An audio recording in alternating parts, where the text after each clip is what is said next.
Ko'pchilik hayotida berilgan imtihonlarda yiqilib qoladi va o'zini ko'rsatmaslikni boshlaydi, o'zini yashirishni boshlaydi.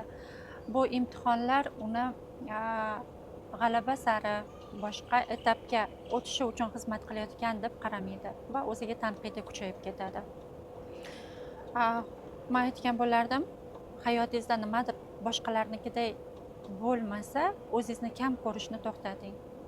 Sizni yo'lingiz boshqa, sizni ajdodingizdagi dasturlar boshqa, sizni ajdodingizdagi insonlar yo'lida qilgan xatti-harakatlari, umuman hammasi boshqa. Va siz o'z ustingizda harakat qilib, nimadir baribir o'xshamayotgan bo'lsa, bu yerda siz o'zingizni ayblamang. Demakki, siz yana qanchadir qadamdan keyin bu mavzuni albatta o'xshata olasiz. Albatta o'xshaydi u sizda. Faqat to'xtamasligingiz kerak bo'ladi.